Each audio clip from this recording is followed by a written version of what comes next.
یہی تصور عبادت ہے جو خشوع، خضوع، تذلل، انابت، اخبات، قنوت یہ داخلی مظاہر رکھتا ہے، اور یہی خارج میں آ کر شکر، فکر، ذکر، تفویض، رضا، تسلیم ان میں ڈھل جاتا ہے۔ اسی عبادت کی مابعد طبیعتی اخلاقی اساسات اور مراسم عبودیت ہیں جو دین کی ایک ظاہری حیت اور ایک شاکلہ بناتے ہیں۔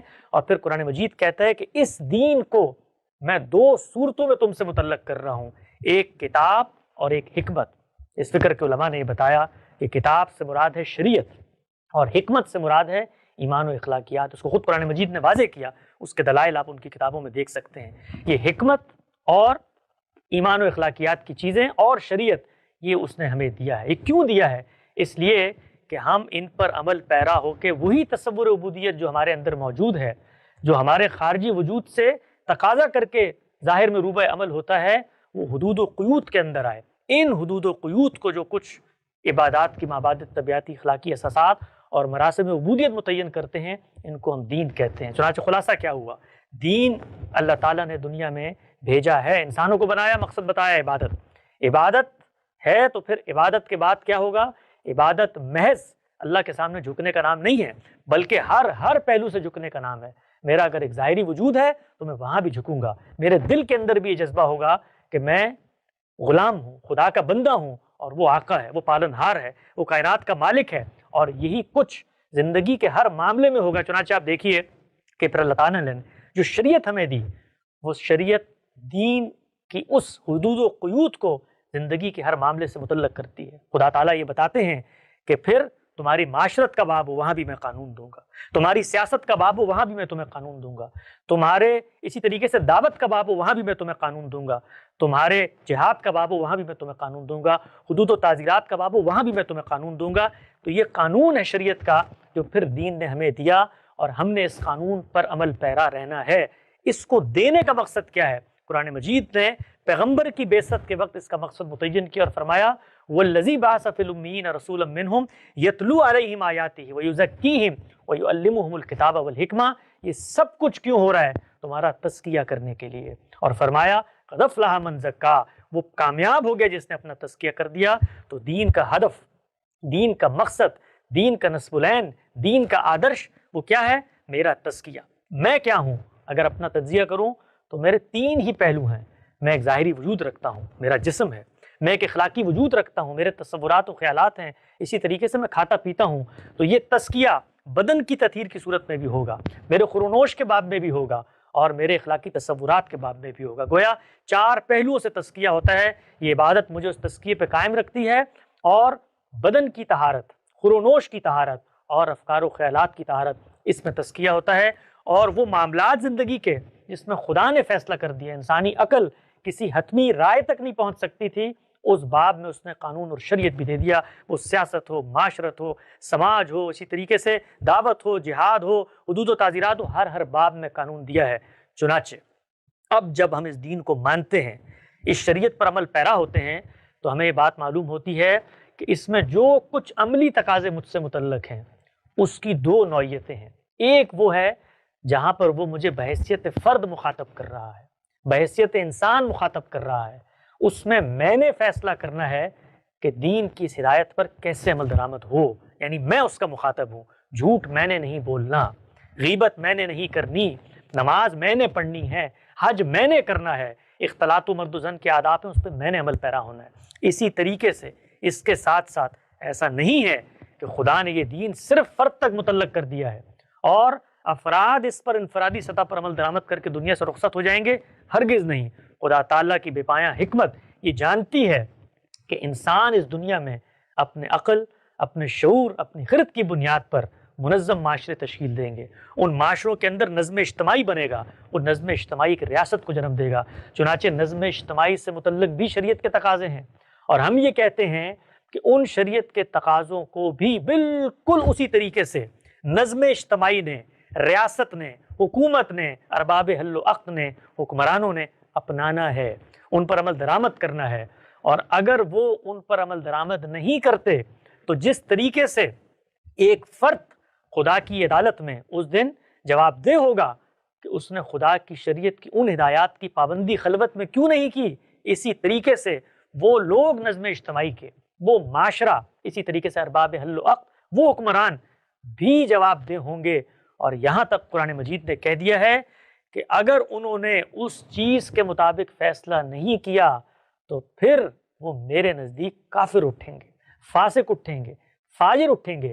یہ ہو نہیں سکتا کہ اللہ تعالیٰ نے کسی باب میں فیصلہ کر دیا ہو اور وہ نظم اجتماعی سے متعلق ہو اور کوئی حکمران جو مسلمان ہو، اللہ کی شریعت کو مانتا ہو، وہ اس سے سرتابی کرے۔ یہ ممکن نہیں ہے۔